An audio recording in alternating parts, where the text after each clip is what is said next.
Good morning बच्चों। आज आपकी वर्कशीट नंबर 79, डेट है 3 फरवरी 2022। आज की वर्कशीट भी बेटा आपके इतिहास के चैप्टर नंबर 3 नाजीवाद और हिटलर का उदय से ली गई है। आज की वर्कशीट इस चैप्टर की चौथी वर्कशीट है। आज की वर्कशीट में थोड़ा बड़ी है और आज की वर्कशीट में हम बेटा हिटलर द्वारा जो जर्मनी में शासन किया गया उसके बारे में जानेंगे और हिटलर ने द्वितीय विश्व युद्ध में किन किन देशों पर आक्रमण किया उसके बारे में जानेंगे। तो शुरू करते हैं आज की वर्कशीट।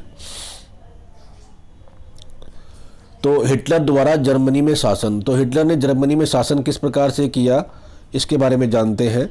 तो आपको पता था पिछली वर्कशीट में हम पढ़ चुके थे कि हिटलर ने 3 मार्च 1933 को विशेषाधिकार अधिनियम, जिसे इनेबलिंग एक्ट कहते हैं, इसके द्वारा जर्मनी में बाकायदा तानाशाही स्थापित कर ली थी और हिटलर ने संसद को हटाकर अपने अध्यादेशों के द्वारा चलाने लग गया था। सारी मीडिया भी उसके अंडर में थी। अब उसने समाज को नियंत्रण करने के लिए क्या किया कि समाज के अंदर उसने अलग अलग हिसाब से पुलिस की स्थापित की। जैसे देखेंगे उसने विशेष निगरानी और सुरक्षा दस्ते गठित किए। पहले से मौजूद वहाँ पर हरी वर्दीधारी पुलिस तो थी ही, साथ में उसने स्टॉर्म ट्रूपर, जिसको ऐसे कहा जाता था, उनकी नियुक्ति करी। इसके अलावा उसने एक और गैस्टेपो संगठन बनाया, सुरक्षा दस्ता बनाया, जिसका काम था गुप्तचर राज्य पुलिस, जो कि जैसे हमारे सीबीआई टाइप की पुलिस होती है उसी तरह की उसने एक पुलिस बनाई। एक उसने एसएस, जिसको अपराध नियंत्रण पुलिस बोला जाता था, उसको बनाया। इसके अलावा उसने एक एसडी सर्विस सुरक्षा सेवा का भी गठन किया। इस प्रकार से उसने समाज को नियंत्रित और व्यवस्थित करने के लिए विशेष निगरानी वाले सुरक्षा दस्ते संगठित किए। इन दस्तों को बेहिसाब अधिकार दिए गए। किसी को देश निकाला या गिरफ्तार किया जा सकता था। मतलब कि इन्हीं पुलिस के हाथ में इनको बहुत अधिकार दे दिए थे कि किसी को भी देश निकाल सकते थे या किसी को भी गिरफ्तार कर सकते थे। किसी को भी कैद करके यातना गृहों में भेजा जा सकता था। 1933 में हिटलर ने क्या करा, जो लीग ऑफ नेशंस थी जिससे ये देश जुड़े हुए थे, उससे अपना पल्ला झाड़ लिया, उससे अलग हो गया और उसने 1936 में राइनलैंड पर दोबारा कब्जा कर लिया। राइनलैंड वो था जिस पे मित्र राष्ट्रों ने जर्मनी से छीना था। तो 1936 में जर्मनी ने राइनलैंड पर कब्जा कर लिया। उसके बाद उसने पूरे जर्मनी में एक नारा दिया। उस नारे का नाम था एक जन, एक साम्राज्य, एक नेता। इस नारे को उसने पूरी जर्मनी के अंदर लोगों के दिलों में भर दिया था और नारे की आड़ में उसने 1938 में ऑस्ट्रिया को जर्मनी में मिला लिया। देखें आपने, उसने पहले राइनलैंड पे कब्जा करा, उसके बाद उसने ऑस्ट्रिया को भी कब्जा कर जर्मनी में मिला लिया। इसके बाद उसने चेकोस्लोवाकिया को पूरा हड़प लिया। सबसे पहले तो उसने चेकोस्लोवाकिया के जर्मन भाषी क्षेत्र, जहाँ पर लोग जर्मन भाषी क्षेत्र रहते थे, उसका नाम था सुडेनलैंड। तो सबसे पहले तो उसने सुडेनलैंड था उसके ऊपर कब्जा किया। उसने फ्रांस और मित्र राष्ट्रों को बोला कि जर्मन भाषी क्षेत्र है, इसको मैं अपने यहाँ मिला रहा हूँ। तो ब्रिटेन ने, फ्रांस ने उसका समर्थन किया, कुछ कहा नहीं। पर धीरे धीरे उसने क्या करा, पूरे चेकोस्लोवाकिया को ही हड़प लिया, उसको कब्जा कर लिया। उसके बाद उसने क्या करा, सितंबर 1939 में पोलैंड पर हमला कर दिया। यहाँ पर हमला करते ही जो मित्र राष्ट्र थे जिनमें फ्रांस और इंग्लैंड, तो उन्होंने उसके पोलैंड के समर्थन में जर्मनी के साथ युद्ध शुरू कर दिया। तो यहाँ से बेटा हमारे द्वितीय विश्व युद्ध की शुरुआत होती है। यहाँ से द्वितीय विश्व युद्ध शुरू हो जाता है। सितंबर 1940 में जर्मनी ने इटली, जापान के साथ एक त्रिपक्षीय संधि कर ली। मतलब अब इसने अपने ग्रुप बना लिया, जर्मनी, इटली, जापान, ये तीनों एक धुरी शक्तियाँ, केंद्र शक्तियाँ के अंदर आ गई। और जून 1941 में उसने सोवियत संघ पर हमला कर दिया। यह हिटलर की सबसे बड़ी बेवकूफ़ी कही जाती है जो उसे सोवियत संघ पर हमला किया, जब क्योंकि जापान ने हिटलर को समर्थन दिया और जापान ने क्या करा, पर्ल हार्बर पर अमेरिकी ठिकानों पर बमबारी का निशाना बनाया और पर्ल हार्बर पर कब्जा कर लिया। तो इसमें क्या हुआ, फिर अमेरिका को भी दूसरे विश्व युद्ध में कूदना पड़ा, क्योंकि वह चाहता नहीं था विश्व युद्ध में आना। और यह युद्ध 1945 तक में हिटलर की पराजय और जापान के हिरोशिमा शहर पर परमाणु बम गिराने के साथ ही खत्म हुआ।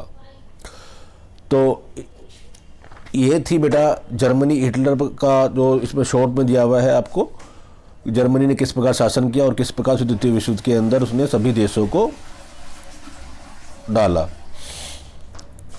इसके बाद बेटा हम पहुंचते हैं नाजियों के दृष्टिकोण पर, कि नाजियों का दृष्टिकोण क्या था।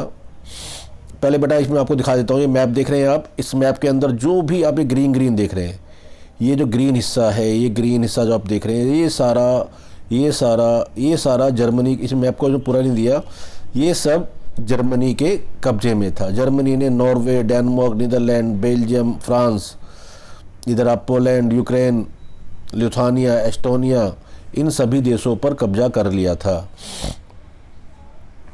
तो अब हम बात करते हैं दृष्टिकोण की, जर्मनी का लोगों के समाज के प्रति क्या दृष्टिकोण था। तो सत्ता में पहुंचते ही नाज़ियों ने शुद्ध आर्य जर्मनों के अलावा अन्य नस्लों, बीमारों, समाजों को अवांछित माना। उसने बोला कि सिर्फ जर्मनी में उन्हीं फिट जो थ्योरी थी, fittest of the fit, Charles Darwin की, उसने शुद्ध आर्य जर्मनों को ही, शुद्ध और स्वस्थ जर्मनों को ही वांछित माना कि इन्हीं लोगों को जीने का अधिकार है, बाकी लोगों को उसने कमतर आका। उसने अन्य नस्लों, जो कोई भी यहूदी थी, रशियन, कोई भी पोलिश थी, सभी जिप्सी थे, अफ्रीकन थे, सभी को अब अवांछित माना, कमतर माना, कहा इनको जीने का हक नहीं है। इसके अलावा जो खुद जर्मनी थे, उन जर्मनी लोगों में जो लोग बीमार थे, जो लोग असहाय थे, उनको भी उसने अवांछित माना।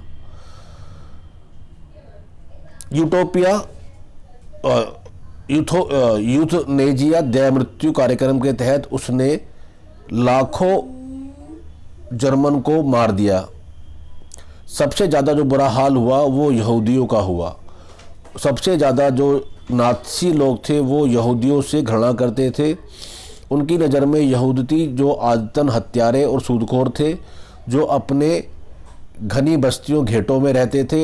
हिटलर की दृष्टि में इनका सिर्फ एक ही हल था कि यहूदियों को पूरी तरह से ख़त्म कर दिया जाए। वो यहूदी इसलिए भी घृणा करते थे क्योंकि एक प्रचलित परंपरा चली कथा थी कि यहूदियों ने ही ईसा मसीह की हत्या की है। इस वजह से भी ये नफरत करते थे। नाज़ियों ने यहूदियों को तरह तरह से आतंकित किया, उनकी आजीविका के साधन छीन लिए, उन्हें शेष समाज से अलग थलग कर डाला। बाद में उन्हें पोलैंड में बनाए गए गैस चैम्बर में ले जाकर मार देने की रणनीति अपनाई। ये एक इनके गैस चैम्बर होते थे जिसके अंदर वो लोगों को भरते थे और गैस छोड़कर लोगों को मार देते थे। तो सबसे ज़्यादा जो लोग मारे गए, लाखों की संख्या में, उसने यहूदियों को मारा। अब बेटा इसके बाद आपके क्वेश्चन है कुछ, ये आपको 4 क्वेश्चन दिए हैं, आइए इन क्वेश्चनों को देखते हैं। तो जो पहला क्वेश्चन है बेटा आपका कि हिटलर ने जर्मनी में नियंत्रण करने के लिए कौन कौन से संगठन बनाए। तो बेटा इसमें आप देखेंगे उसने हरी वर्दीधारी पुलिस के अलावा ऐसे स्टॉर्म ट्रूपर्स, गुप्तचर राज्य पुलिस, गैस्टेपो, अपराध नियंत्रण पुलिस, एसएस, सुरक्षा सेवा, एसडी, ये संगठन उसने बनाए। इसके बाद बेटा आपका अगला क्वेश्चन है कि उनके अलावा कौन अवांछित लोग थे। तो बेटा इसमें है कि जो शुद्ध, स्वस्थ और नार्डिक आर्यों ही समाज के वांछित लोग हैं। बाकी सभी को उसने अवांछित माना है, चाहे उसमें जर्मन भी हो जो अशुद्ध और असामान्य थे। उसने यहूदियों को भी वांछित की श्रेणी में रखा है। जिप्सी, एस्वेतो, रूसी, पोलिस, सभी लोगों को उसने अपने से कमतर आका। इसके बाद बेटा आपका आता है हिटलर ने किन किन देशों पर आक्रमण किए।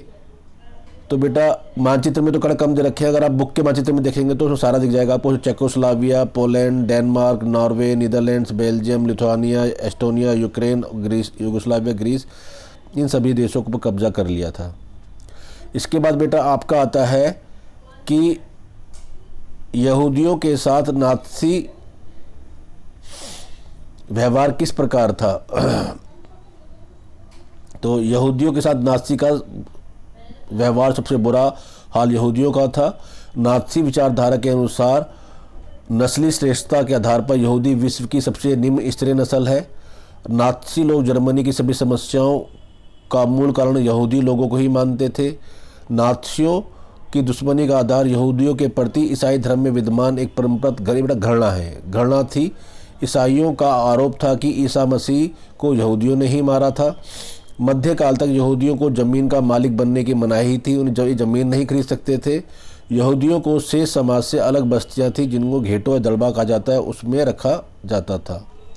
इसके बाद बेटा आपका लास्ट क्वेश्चन है कि क्या आपको समाज में कोई भेदभाव नज़र आता है, इसे दूर करने के लिए आप क्या प्रयास करेंगे। तो बेटा आपको समाज में देखेंगे लैंगिक भेदभाव भी है, जातिगत भेदभाव भी है, और इसे समाप्त करने के लिए बेटा आदमी को स्वयं से, अपने घर से और शिक्षा के माध्यम से शुरुआत करेगा, तभी ये समाप्त होगा। तो ये थी बेटा हमारी आज की वर्कशीट।